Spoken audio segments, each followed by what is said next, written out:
You have to wonder if they have a schedule for these things, don't you? Just when the palace seems to be getting on with the job, head down, dignity intact, we get a new video from California that screams for attention. And this one, well, this one is different. By now, you've probably seen the footage circulating since the 12th of February. It's Prince Harry standing in front of a room full of grieving parents, people who have lost their children to the darkest corners of social media, to suicide, to bullying, and he is weeping.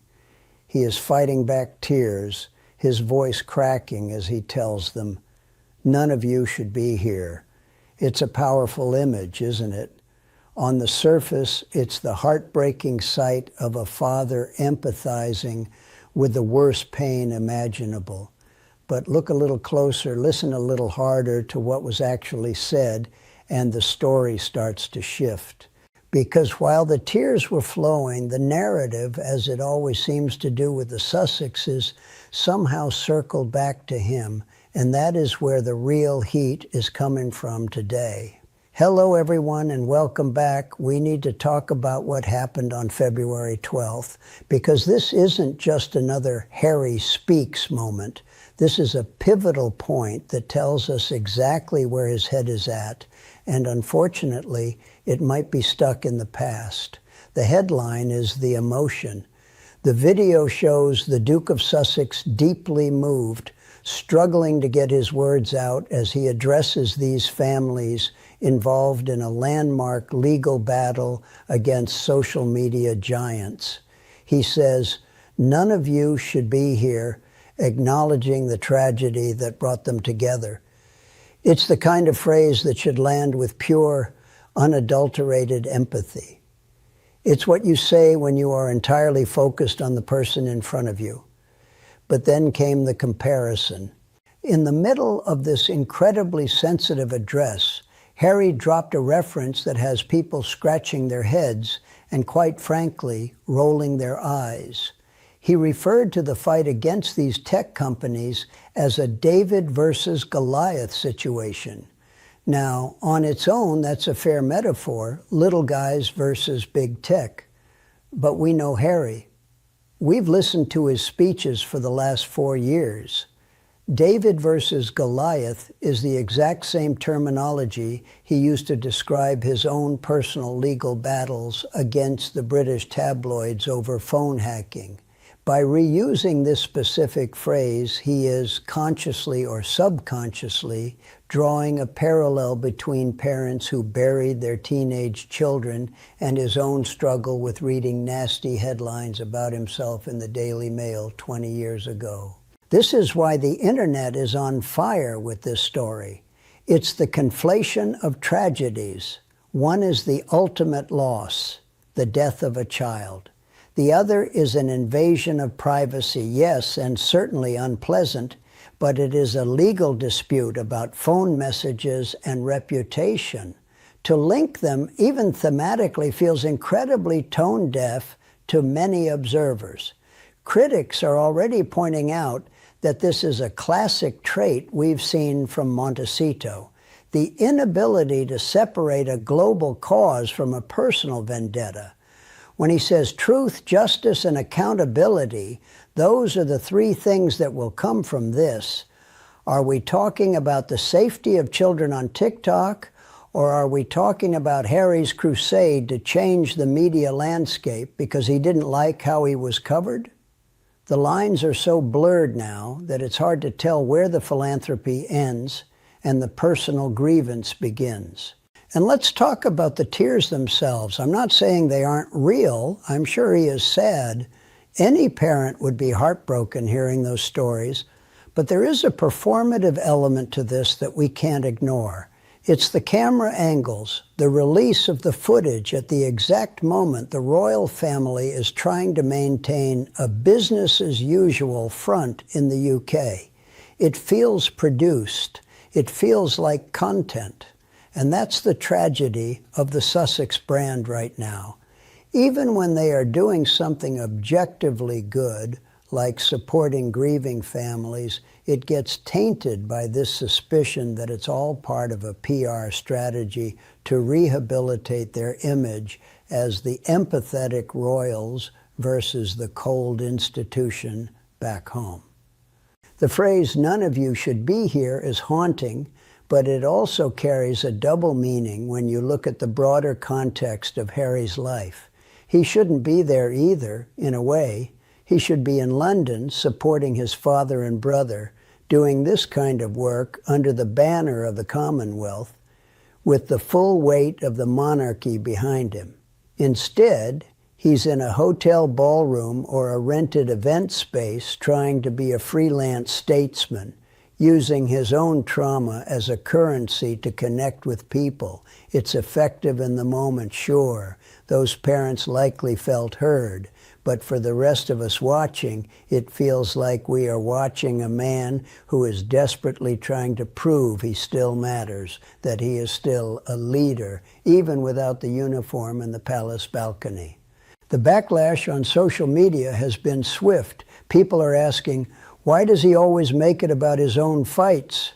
When you are in a room with a mother who found her child dead because of an online challenge, you do not talk about your court cases. You do not talk about your David and Goliath battles. You simply say, "I am sorry." You make yourself small so their grief can be big. But Harry has a hard time making himself small. The victimhood narrative is so ingrained in his identity now that he projects it onto everything. He sees himself in every victim, which sounds like empathy, but it can actually be a form of narcissism. It's saying, "I understand your pain because I too have been wronged." But Harry, being hacked is not the same as being dead, and that distinction seems to be lost on him. Now let's pivot to what is happening, or rather, what isn't happening across the pond. While Harry is making headlines with his tears, the royal family is making a statement with their silence. You might have noticed a distinct lack of official comment regarding Harry's latest viral moment, and that is by design. King Charles and Prince William have reportedly adopted a strategy that is arguably more brutal than any press release: total indifference. They are not engaging, they are not countering, they are simply proceeding as if he doesn't exist. This brings us to the second, and perhaps more juicy, part of the news cycle. There are strong rumors backed by insiders that the door we kept hearing was always open has been firmly shut, locked, and the key has been tossed into the Thames.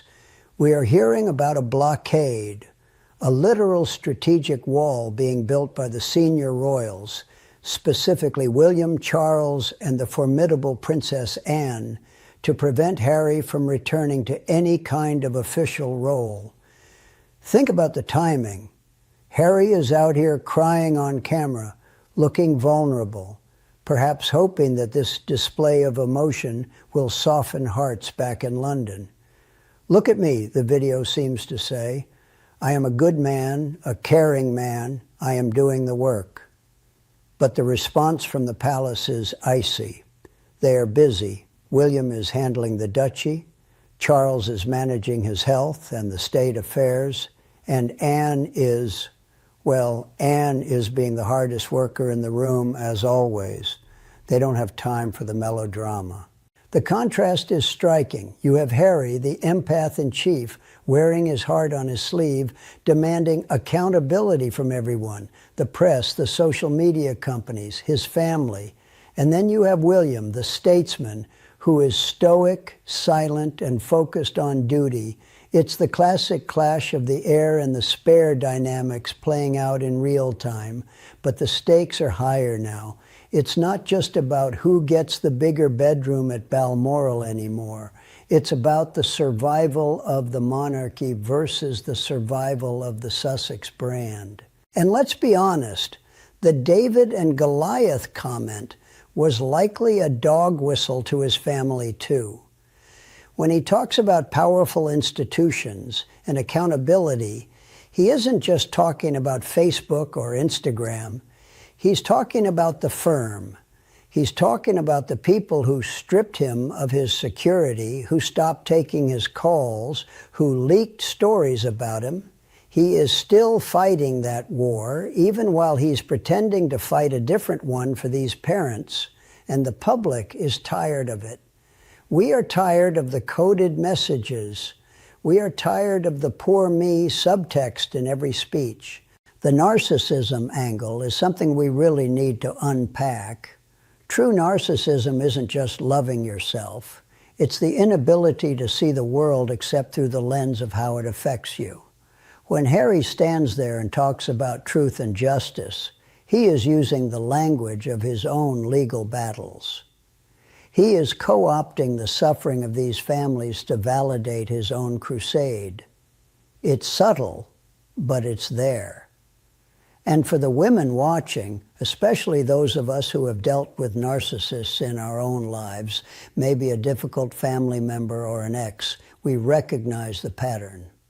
We know what it looks like when someone uses a tragic situation to spotlight their own virtue and their own suffering. It creates a very uncomfortable viewing experience.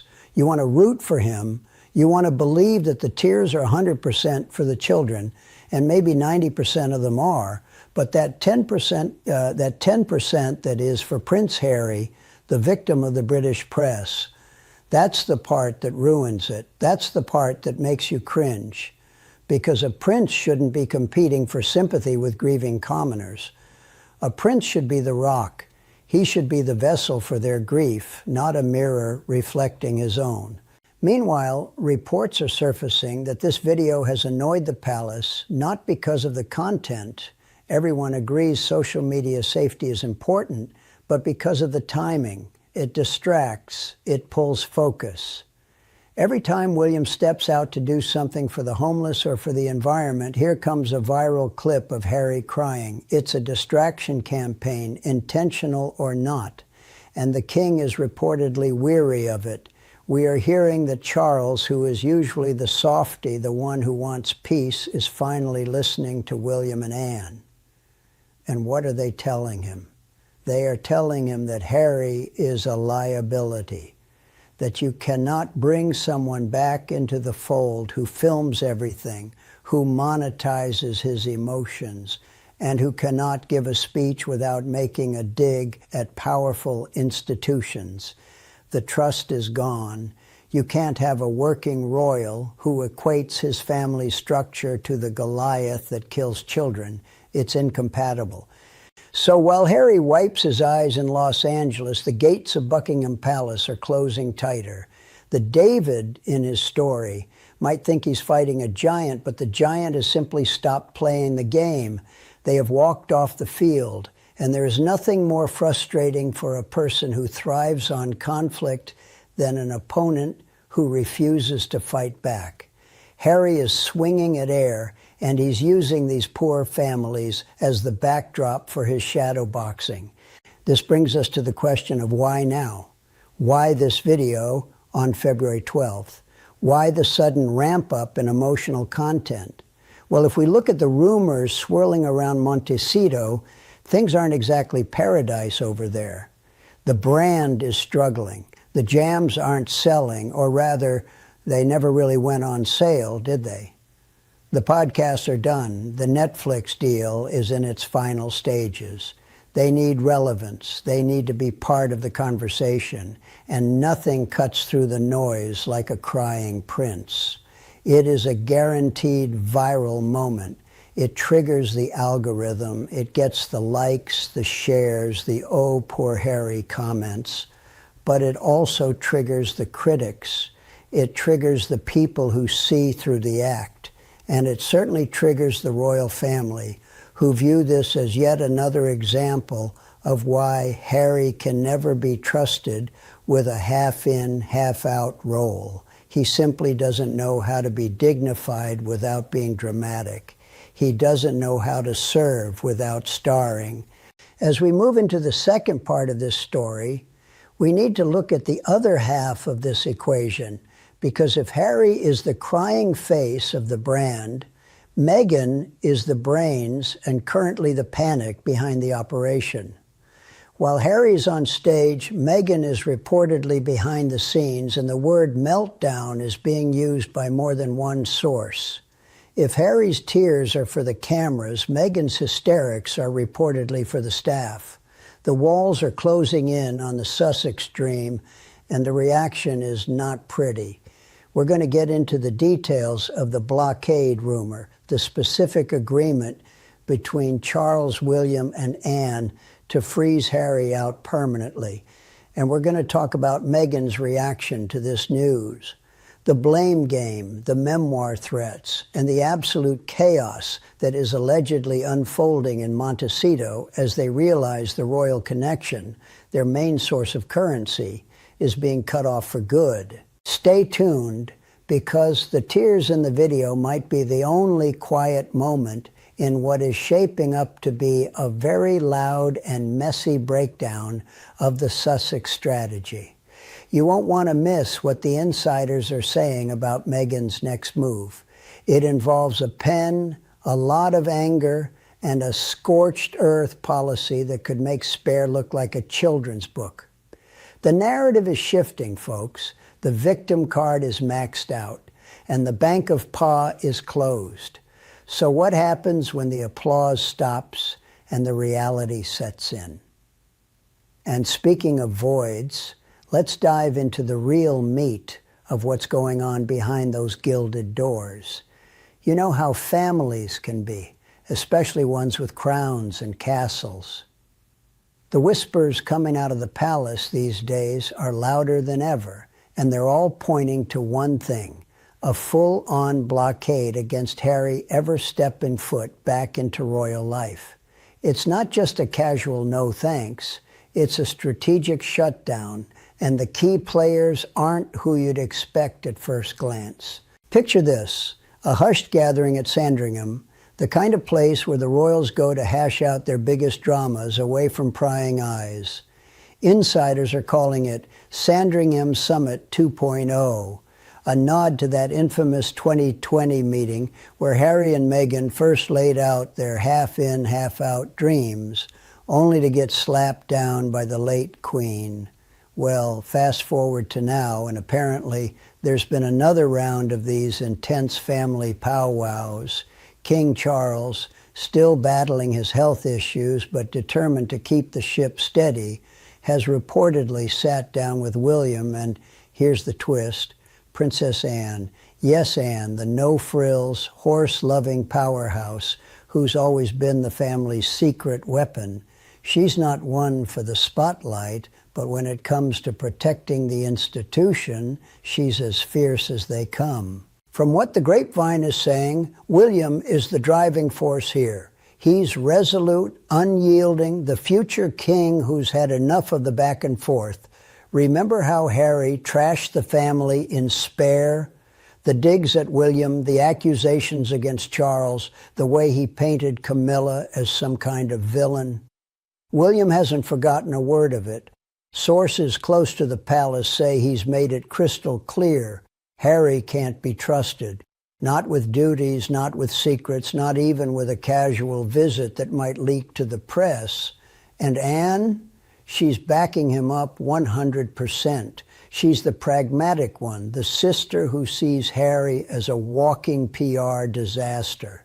Madness is the word being thrown around. Letting him back in would be pure madness, undoing all the stability they've rebuilt since Megxit.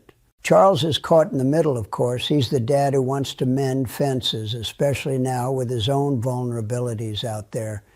There were those rumors last year about a possible reconciliation, Harry popping over for quick visits, maybe even picking up a patron or two, but nope. The trio, William, Anne, and let's not forget Camilla, have formed this unbreakable front. Camilla's role is huge here. Harry's barbs in his book hit her hard, and she's protective of Charles's peace. No more stress, no more drama. So together, they've essentially locked the gates. No half measures, no soft return.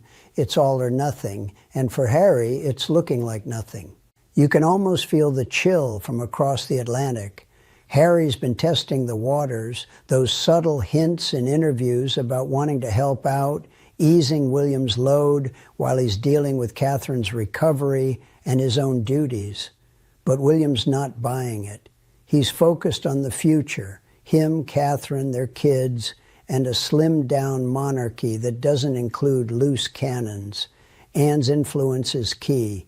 She's the one advising Charles on the long game, reminding him that the monarchy's strength lies in unity, not in patching up with someone who's burned bridges for Netflix cash. It's like a royal game of chess, and Harry's been checkmated. Now, shift scenes to Montecito, where the fallout from all this is hitting like a California wildfire. Meghan's reaction? Let's just say it's not pretty. Reports are swirling that she's in full meltdown mode, hysterics behind those mansion walls. And who can blame her, really? Their brand is crumbling faster than a stale scone. Remember American Riviera Orchard, that lifestyle empire she teased with such fanfare, jams, wines, all that aspirational Montecito vibe. Well, it got rebranded to As Ever after trademark nightmares, and even then, it flopped hard. The Valentine's edit barely made a ripple. Graphics riddled with errors, products that screamed overpriced and underwhelming. A $64 bookmark, tea and honey sets that vanished from shelves. Critics called it a cash grab, and the public just didn't care. Then there's the Netflix saga. With Love, Meghan was supposed to be her big comeback, a cozy cooking show with celebrity guests and life hacks. But viewership tanked. Season 1 limped along, Season 2, forget it, canceled before it could even stir the pot. Her podcast, Confessions of a Female Founder, dipped in ratings so fast it was embarrassing. And don't get me started on the staff exodus. Aides quitting left and right, publicists, CEOs, you name it. Insiders say she's a dictator in high heels, blaming everyone else for the failures. Now fingers are pointing at Harry himself. Apparently she's furious, whispering that his royal baggage is dragging them down, that if he'd just cut ties completely instead of pining for the family, they'd be Hollywood royalty by now. Money's drying up, too. The Spotify deal imploded years ago, labeled a failure by execs who called them grifters. Netflix is their last lifeline, but with projects stalling and no hits, even that's shaky. Rumors of a third baby? Some say it's a desperate pivot, a way to buy time from the failing businesses, step back from the spotlight while she regroups. But honestly, it feels like clutching at straws. The Obamas, the Clooneys, those A-list friends, radio silent. The empire they envisioned, it's more like a sandcastle washed away by the tide. And in the midst of this panic, the blocked status from the royals is the final straw. Meghan's reportedly terrified that Harry might bolt back to the UK without her, leaving her to face the mess alone. She's blaming staff, blaming the media, blaming everyone but herself for the brand bombs. That polished image, the empowered duchess, the feminist icon, it's cracking under the pressure. Society's mood? Let's be real, there's a lot of eye rolling. People see through the victim narrative now. It's worn thin after years of tell-alls and lawsuits. Which brings us to the threat hanging over everything. Those rumors of Meghan's memoir. Oh yes, the nuclear option. Whispers started last year, but they're getting louder. Apparently, she's been jotting notes, planning a bombshell book that would make Spare look like a bedtime story. Insiders say it's her ace in the hole. If the royals keep blocking Harry, if the money runs dry, she'll drop it. Details on her time in the palace, the racist claims amplified, maybe even dirt on William and Catherine.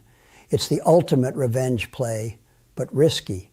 Omid Scobie, her unofficial mouthpiece, already stirred the pot with Endgame, naming names in that Dutch edition fiasco. Fergie, Sarah Ferguson, has been mentioned in the chatter too, with her own money woes and tell-alls, drawing parallels to how ex-royals monetize drama. But Meghan, she's playing with fire. The public might turn even more if it smells like desperation. Of course, this isn't happening in a vacuum. Let's sprinkle in some other juicy bits to round out the picture. Remember Fergie's latest? She's been hawking her own books and products, but even she keeps a foot in the royal door, invited to Sandringham Christmases, no full exile. Contrast that with the Sussexes' total cutoff. And then there's the ongoing social media lawsuits Harry championed. While he's out there fighting tech giants, his own online presence is a mess. Trolls from the Sussex squad attacking critics, but no real accountability from him or Meghan. Hypocrisy much? Broader royal news? William's been shining with his Homewards initiative, ending homelessness one step at a time. No tears, no drama, just results. Catherine's back in the public eye post-recovery, looking stronger than ever. Charles is pushing through treatments, with Anne stepping up as his right hand. It's a united front, and Harry's exclusion feels deliberate.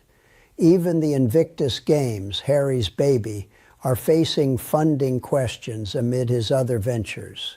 So, what does this all mean for the Sussexes' future? It's looking bleak, if you ask me. Harry's trapped between a rock and a hard place, loyal to Meghan, but yearning for the family he left. She's pushing the American dream, but it's turning nightmarish. If the memoir drops, it could be the end game for any reconciliation.